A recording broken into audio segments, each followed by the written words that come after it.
네, 이 시간에는 시너지를 내는 부부관계라는 제목을 가지고 함께 말씀 나누도록 하겠습니다. 홀룸슬라의 스트레스 척도라는 게 있죠. 우리가 많이 들어봤습니다. 배우자와의 사별이 스트레스 지수가 100이다. 가장 높은 지수를 얘기하고 있습니다. 그런데 이걸 반대로 말하면 뭘까요? 반대로 말하면 배우자를 정하고 또 혼인해서 함께 살았던 그 행복감이 다른 어떤 행복감보다도 크다라는 것을 말해주고 있다라고 생각이 됩니다. 결혼의 장점들이 많죠. 하나님께서 하와를 아담에게 허락하여 주셨는데 우리는 이렇게 생각해요. 아담이 혼자 사니까 외로워서 하나님께서 짝지어 주신 것이다. 그런데 사실 혼자만 있던 때에, 외로움을 모르던 때에 외로움을 느끼는 건 불가능하죠. 그래서 아담이 내가 외로웠어, 그래서 하나님께서 그 빈 곳을 채워주셨어, 이런 개념이 아니고 이미 하나님은 아담을 만드실 때 하와를 만드실 것을 이미 정하셨다는 거예요. 왜 그러냐면 여러분, 하나님은 자족하신 하나님이라고 우리가 얘기합니다. 스스로 만족하셔서 다른 어떤 불충분도 없으신, 불만족도 없으신 그런 분이십니다. 그런데 그 자족의 관계의 가장 기본적인 조건이 뭡니까? 바로 하나님께서 3위로 계신다는 거예요. 3위로 계신다. 그래서 함께 있기 때문에 너무 자족하신 그런 관계 속에 계시다는 것이죠. 그래서 하나님은 우리가 그런 관계 속에서의 기쁨을 누리기를 원하셨어요. 그래서 아담을 만드실 때 이미 하와를 만드실 것을 계획하셨다. 그래서 그 계획대로 하와를 서로를 돕는 배필로 그렇게 아담에게 주신 것이다. 여기서 우리가 또 알아야 될 것은 뭐냐면 돕는 배필이라는 거예요.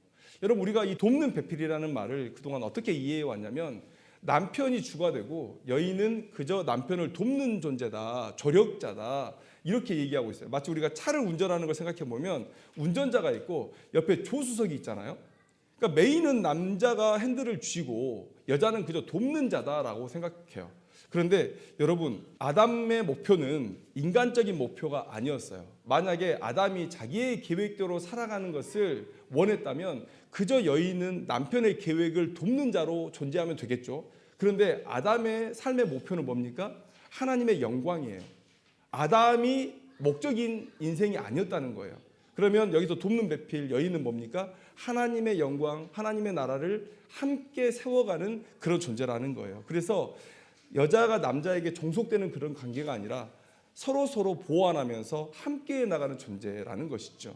그래서 지금 우리가 남녀의 그런 평등의 차원에서 바라보는 그것과 성경은 매우 일치하고 있다는 것을 우리에게 말씀해주고 있어요. 그래서 여러분 한번 생각해 보세요. 이게 얼마나 복된 관계입니까? 하나님의 영광을 위해서 한 방향을 바라보고 함께 나아간다. 그리고 삼위 하나님 간의 그 자족의 관계를 하나님께서 너무 기뻐하셔서 너희들도 한번 누려보라고 주신 이 하나님의 선물이 바로 부부의 관계예요. 그래서 에베소서 5장 31절 32절 말씀은 뭡니까? 그러므로 사람이 부모를 떠나 그의 아내와 합하여 그 둘이 한 육체가 될지니 이 비밀이 크도다 그랬어요. 그냥 우리가 좋아하는 사람 만나서 그냥 살다가 이 세상 떠나는 거, 그게 혼인의 전부가 아니라는 거예요. 이 비밀이 크도다. 이 삼위 하나님의 관계의 그 기쁨, 그 선물을 우리에게 주신 그것이 바로 부부 관계라는 거예요. 그래서 이 비밀이 크다라고 이 사도 바울은 우리에게 얘기해주고 있습니다. 그러니 우리에게 배우자가 있음이 얼마나 감사한 일입니까? 항상 내 편이 되어주는 사람, 아프면 나보다도 더 성질내고 누구에게 서러운 일 당하면 나는 괜찮다고 하는데도 자기가 더 화가 나는 그런 사람이 내 옆에 있다는 거예요. 얼마나 이게 감사한 일입니까? 제가 어깨 수술을 한번 한 적이 있는데 마취가 막 풀리면서 비몽사몽한 거예요. 그런데 너무 추웠어요. 수술하고 나왔는데 너무 춥더라고요. 몸이 막 덜덜덜 떨릴 정도로. 근데 내 편이 없으니 말을 못했어요. 근데 옆에 아내가 괜찮아? 라고 물어보는데 그때 아내가 내 옆에 있다는 걸 알게 됐어요. 그러니까 마음이 편해지면서 내가 무언가를 얘기해도 다 될 것 같은 거예요. 그래서 나 너무 추워, 이 물 좀 갖다 줘, 그랬거든요. 이런 내 편, 나를 편안하게 해주는 내 편, 내가 사랑하고 또 내가 사랑하는 사람과 계속 평생을 함께 할 수 있다면 이게 얼마나 축복된 삶인가. 제가 지난주에 되게 낯선 걸 경험했어요.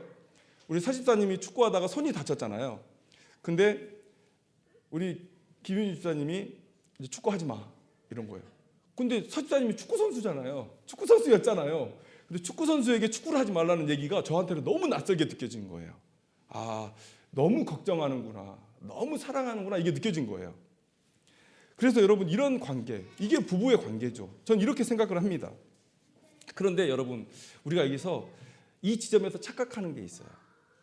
성경도 혼인의 관계를 너무 숭고하게 생각하고, 또 세상 사람들이 느끼는 혼인의 소중함도 사실 말하면 입이 아플 정도로 너무 당연한 거기 때문에 여러분, 우리는 자연스럽게도 이 혼인을 불가침의 영역으로 여겨요.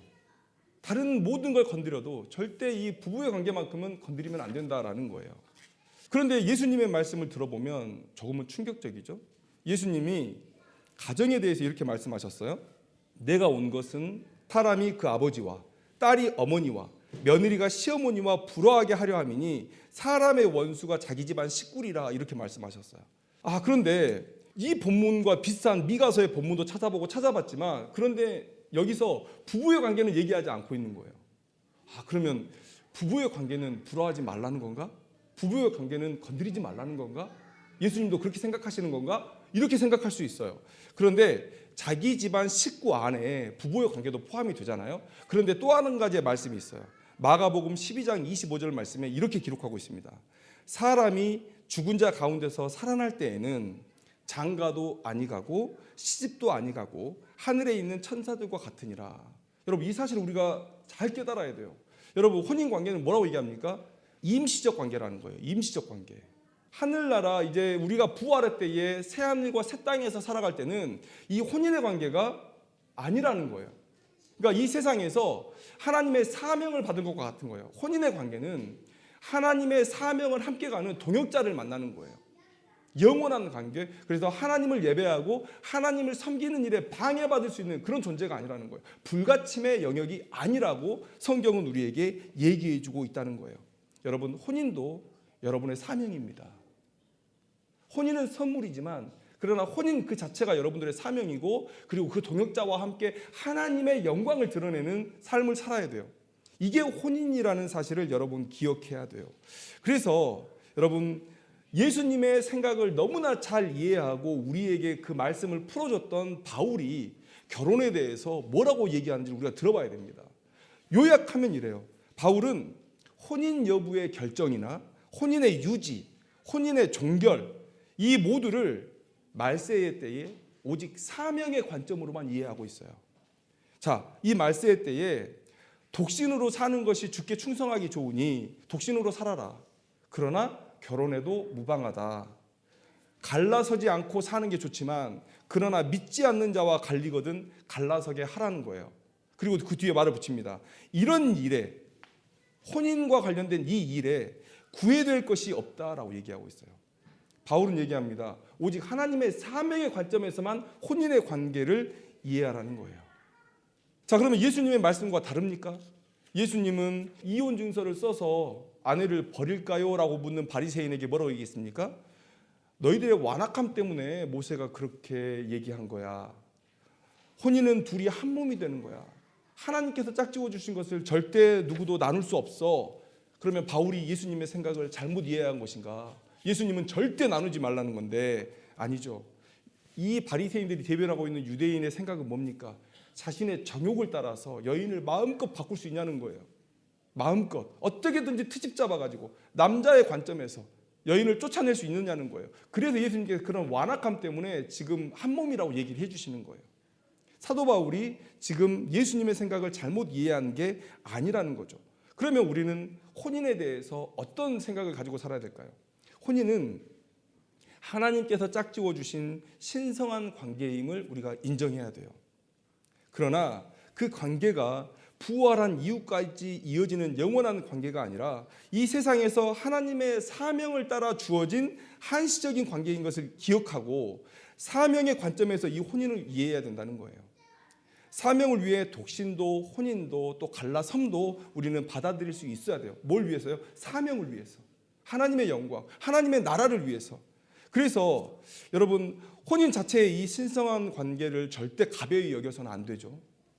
그래서 그 혼인을 위협할 수 있는 일로 딱 한 가지만을 제시하고 있어요. 바울이 뭡니까?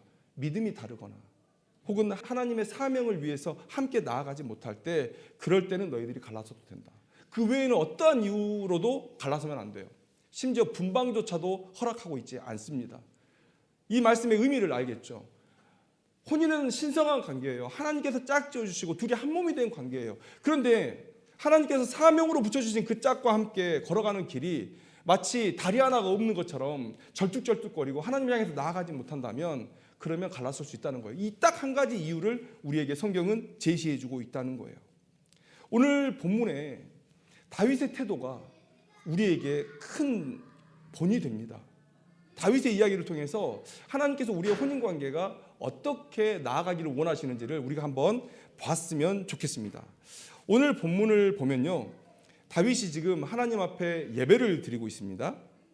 그런데 모든 예배가 우리에게 큰 기쁨이지만 그러나 다윗의 오늘 본문의 예배는 달랐다는 거예요. 왜 그렇습니까?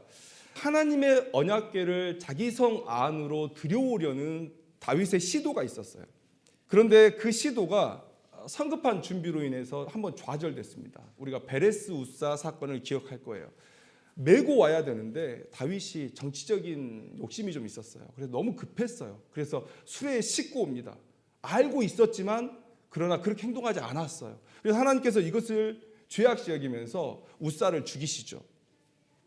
그래서 다윗이 두려움 가운데 지금은 때가 아니다 생각하고 물러납니다. 그리고 그 언약궤가 오베데돔이라는 사람의 집에 들어가게 돼요.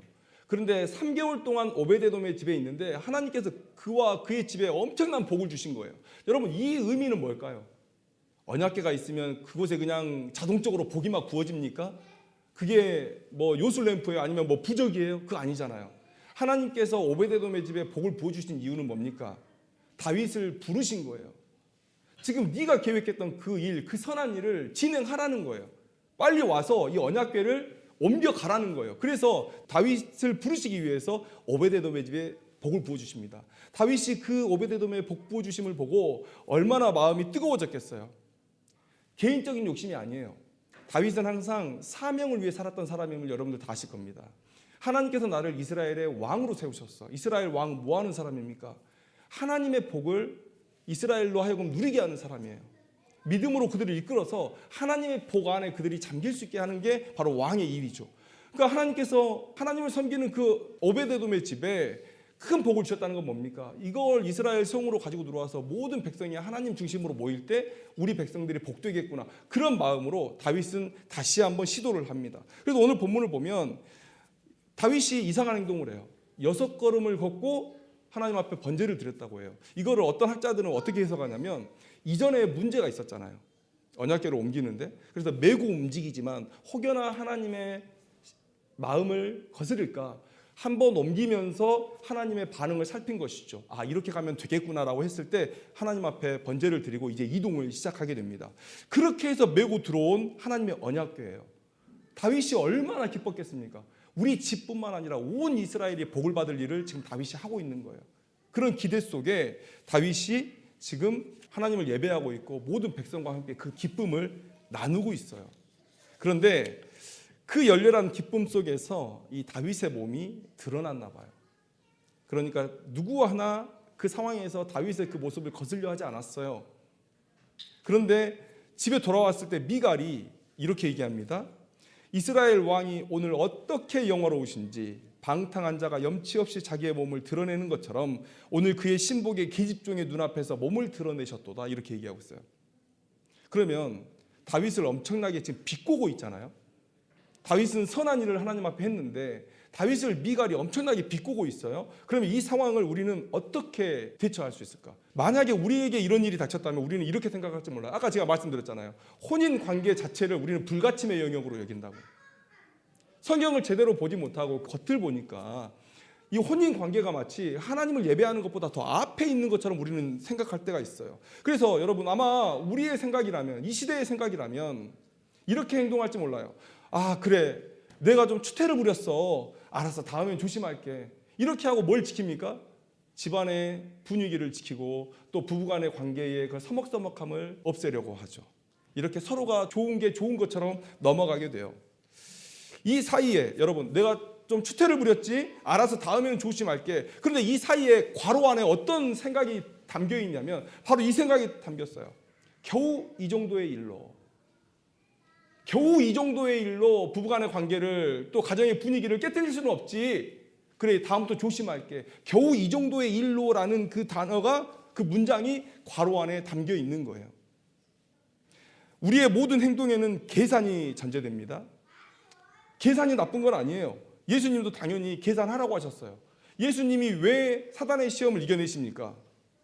왜 성령에 이끌려서 사단에게 시험 받을 때 그 시험을 이겨내실 수 있는 이유가 뭡니까?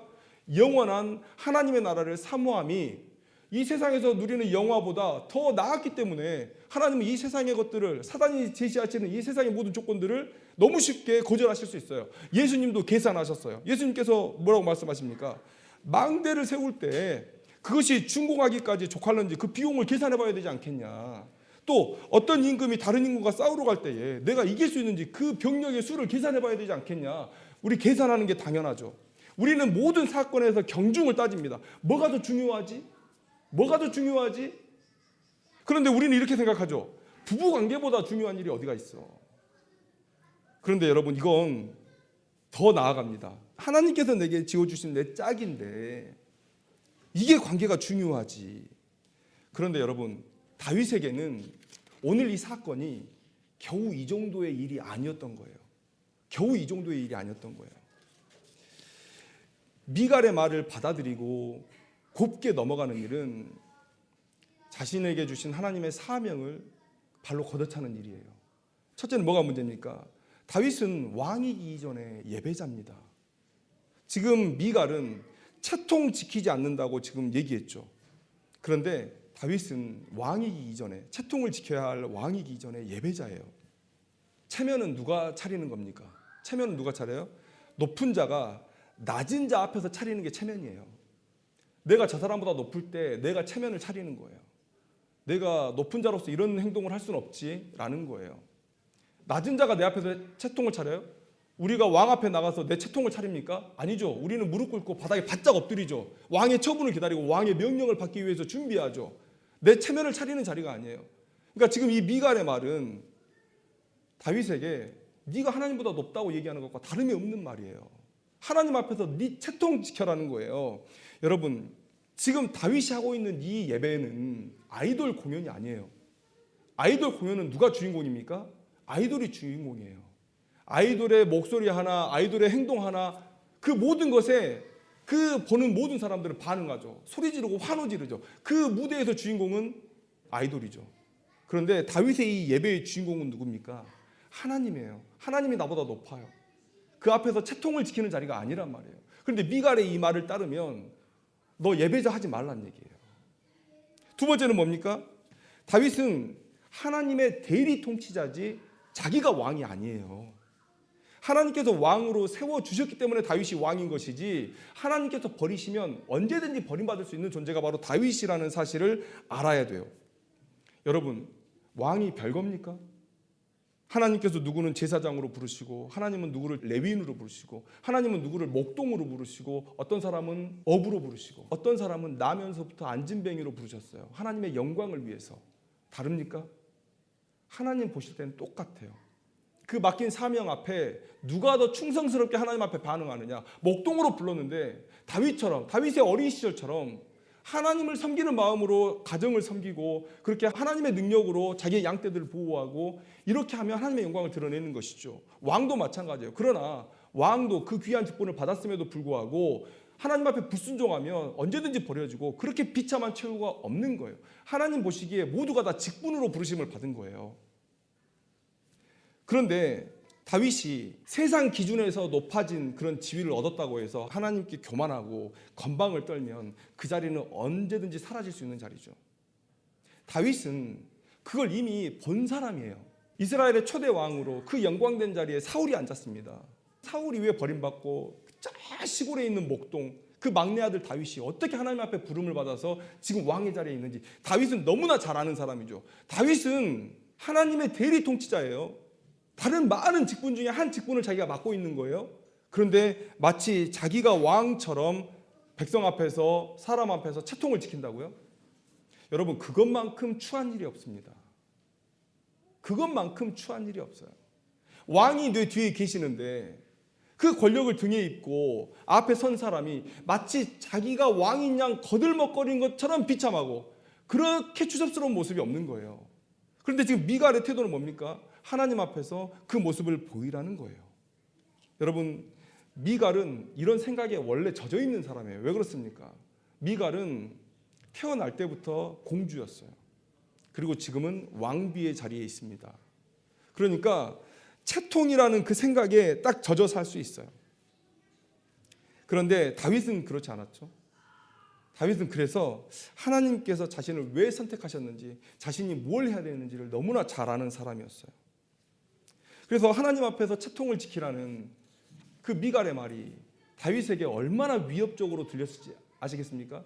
이 다윗은 지금 이 말을 통해서 뭘 느끼고 있는 거냐면, 너 다윗의 집도 사울의 집처럼 망해버려라, 이 말을 듣고 있는 거예요. 그러니 다윗이 이 상황을 넘어갈 수 있습니까? 사울의 집에서 사울의 생각으로 교육받은 이 미갈의 이 행동을 따라가면 내 집도 사울의 집처럼 버림받을 거예요.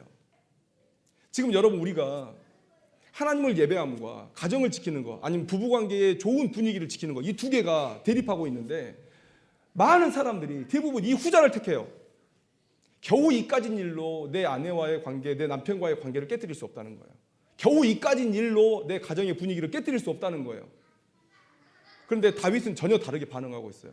여러분도 한번 생각해 봐야 될 일이에요. 내가 지금 거절하고 내가 선택한 이 일이 어떤 의미를 가지고 있는지를 우리가 깊이 있게 생각해 봐야 돼요. 다윗은 그 의미를 파악했기 때문에 지금 이 시대의 사람들이라면 욕할 만한 짓을 하고 있어요. 다윗이 뭐라고 얘기합니까? 21절 말씀에 다윗이 미갈에게 이르되 이는 여호와 앞에서 한 것이니라. 그가 내 아버지와 그의 온 집을 버리시고 나를 택하사 나를 여호와의 백성 이스라엘의 주권자로 삼으셨으니 내가 여호와 앞에서 뛰놀리라.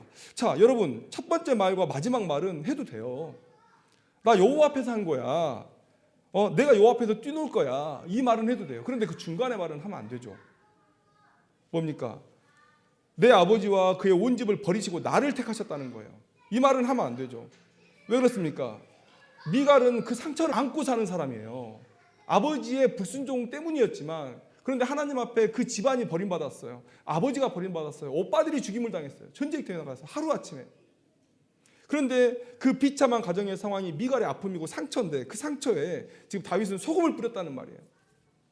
그러면 여러분, 우리가 이런 상황을 가지고 다윗과 미갈이 박사님을 찾아가요. 상담소를 찾아갑니다. 그리고 서로의 얘기를 한다고 생각해 보세요. 미갈이 자기 얘기를 막 하는 거예요. 왕이 제사를 드리는데 막 속옷이 드러날 정도로, 아니면 속이 다 보일 정도로 이렇게 열렬히 하길래 왕에게 그냥 채통 좀 지키라고, 예배를 내가 드리지 말라는 얘기도 아니었다. 예배 드리는 거 좋다. 그런데 예배를 좀 점잖게 드리면 안 되냐. 나 그거밖에 얘기한 적이 없다. 내가 뭘 잘못했냐라고 얘기를 할 거예요. 그러면 옆에 있는 다윗은 아니 그래도 내가 하나님 앞에 한 건데 이거 이렇게 말하면 안 된다라고 얘기했을 때 누구 편을 들어줄까요? 이 세상 상담소에서는 다윗 당신 잘못했네요. 그렇게 말하면 안 되죠 라고 얘기할 거예요. 100%. 그런데 이 23절에서 하나님께서 누구의 편을 들어주시느냐가 중요해요. 그러므로 사울의 딸 미갈이 죽는 날까지 그에게 자식이 없으니라, 이렇게 얘기하고 있어요. 여러분 생각해 보세요. 다윗이 지금 이 미갈의 행동 때문에 화가 엄청 났어요. 그러면 어떻게 표현해야 되냐면, 사울이 그래서 그 이후로 미갈과 동침하지 않았다, 이렇게 얘기하면 돼요. 그래서 미갈이 자식이 없었나 보지, 이렇게 생각하면 되죠. 그런데 그렇게 표현하지 않고 있습니다. 제 3자적 관점에서, 전지적 시점으로 지금 이 상황을 매우 건조하게 나열하고 있어요. 이 얘기는 무슨 얘기입니까? 하나님께서 미갈에게 자식을 주지 않았다는 얘기예요. 이 당시의 여인들의 꿈은 그겁니다. 여러분, 물론 말도 안 되는 좀 전통이긴 했지만 우리가 칠거지약이라는 전통이 있죠. 여인들이 집에서 쫓겨날 수 있는 그런 죄악을 기록한 건데, 그 중에 하나가 자식을 못 낳는 거죠. 그러니까 그때 당시는 여인이 자식을 낳는 게 그 집안에서 해야 되는 중요한 의무였어요. 그런데 이 시대는 더했겠죠. 이 시대는 더했겠는데, 그런데 온 미갈의 관심이 다윗의 자식을 낳는 것, 거기에 있었음에도 불구하고 하나님께서 미갈에게 자식을 주지 않으셨다. 창세기부터 쭉 이야기를 보면요, 우리에게 우리의 씨를 주시는 분은 하나님이라고 계속해서 언급하고 있어요. 하나님께서 씨를 주시고 하나님께서 씨를 주지 않으시고. 그런데 오늘 이 표현은 그 연장선상에서 보면 뭡니까? 하나님께서 미갈의 손을 들지 않고 다윗의 손을 들어줬다는 거예요. 이 세상의 생각과 상담소에서 듣는 그 얘기와 지금 다른 거예요. 여기서 우리가 알아야 될 건 뭡니까? 혼인의 관계는 신성해요. 하나님께서 짝지어 주신 거예요. 그런데 그 관계는 우리가 이 세상에서 어떻게 살아서 하나님께 영광을 올려드리느냐, 그 도구로서 주신 한시적 관계라는 사실을 우리가 기억해야 돼요. 우리가 새하늘과 새 땅에서 우리가 부활한 이후에 우리는 천사와 같을 것이다, 그렇게 말씀하고 있어요. 영원하지 않은 관계라는 거예요.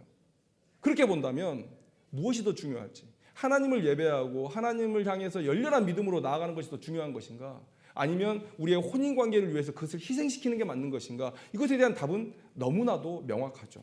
예수님도 사도 바울도 그 위의 모든 사람도 그렇게 우리에게 말씀해 주고 있다는 거예요.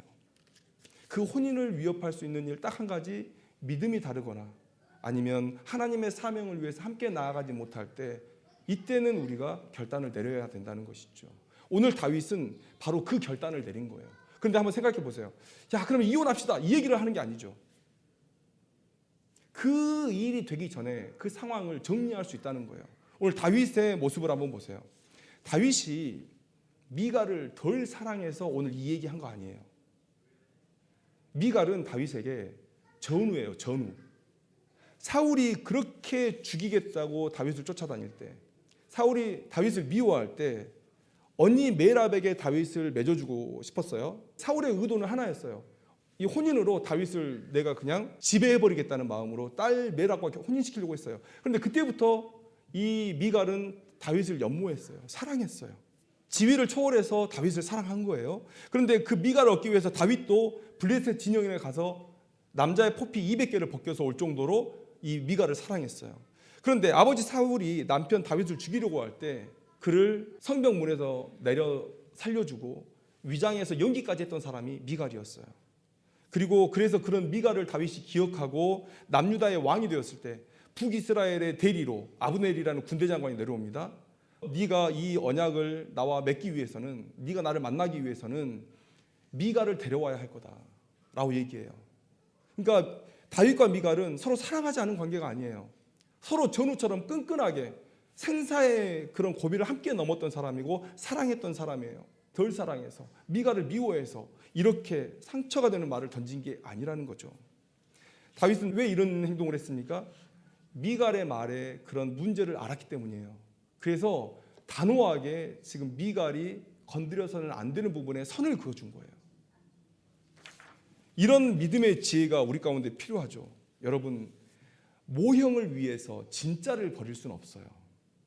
삼위의 관계의 그런 기쁨을 누리게 하라고 우리에게 하나님께서 선물을 주셨어요. 하나님도 모든 일을 삼위 안에 협약 안에 일을 행하십니다. 심지어 우리의 구원의 일도 삼위의 협약이 있었어요. 우리는 그것을 신학적 용어로 구원 협약이라고 얘기합니다. 성부 하나님, 성자 하나님, 성령 하나님의 각각의 일을 가지고 우리를 구원하셨어요. 그런 관계 속에서 동역해 가는 거예요. 그래서 우리의 결혼 관계는 그 모형이죠. 하나님께서 하나님의 일을 하라고 주신 귀한 동역의 관계예요. 그런데 이걸 목적을 잃고 서로 삐걱댄다면 여러분, 그것은 오늘 다윗처럼 바로 잡아야 될 문제라는 거예요.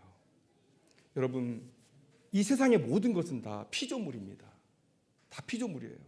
눈에 보이는 모든 것들도 다 피조물이지만 인간이 만들어낸 제도도 우리의 생각도 다 피조물이에요. 그 모든 피조물은 하나님의 영광을 위해서 존재하고 있습니다. 어떤 사람은 그렇게 얘기해요. 시장경제, 자유민주주의, 이런 것들이 이제 최종적 발달의 단계라고 얘기해요. 더 발전할 수 있습니다.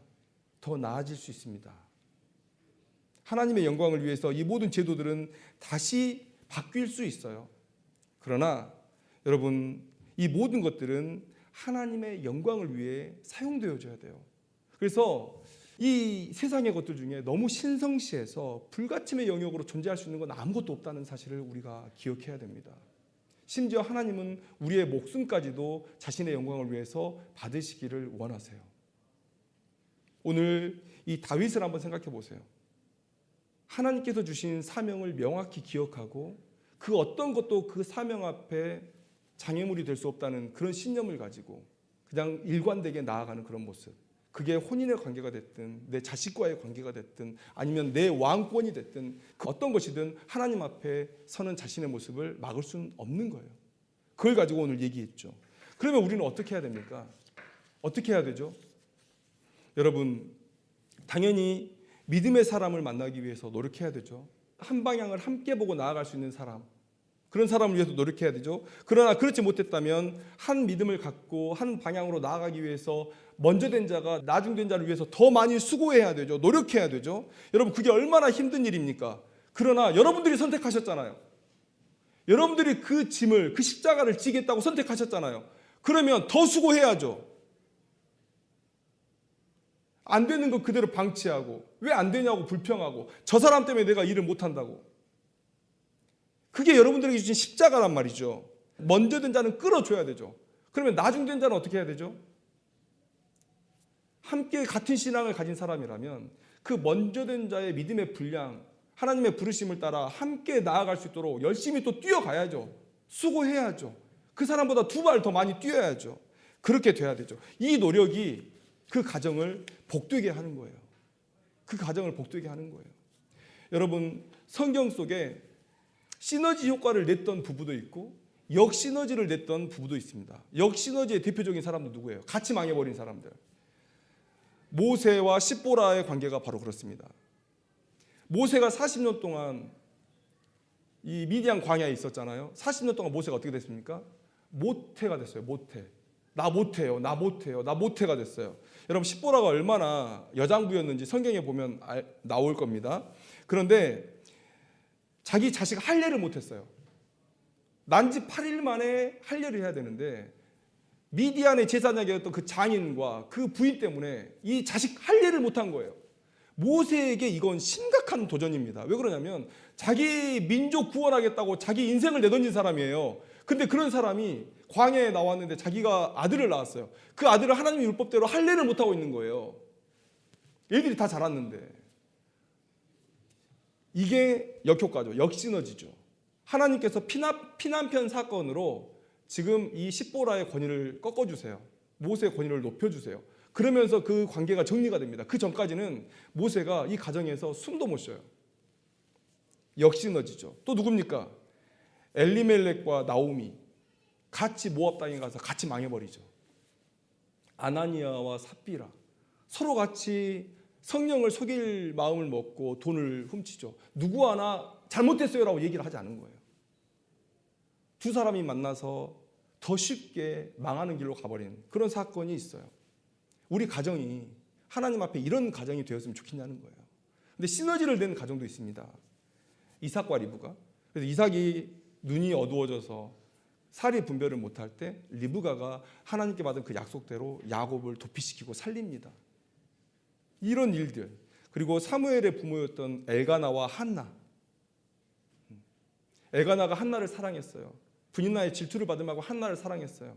그러나 한나 또한 엘가나의 믿음을 따라서 자신의 믿음을 지켰죠. 그래서 함께 선한 일들을 이루어서 이스라엘의 등불을 켰던 사람들이죠.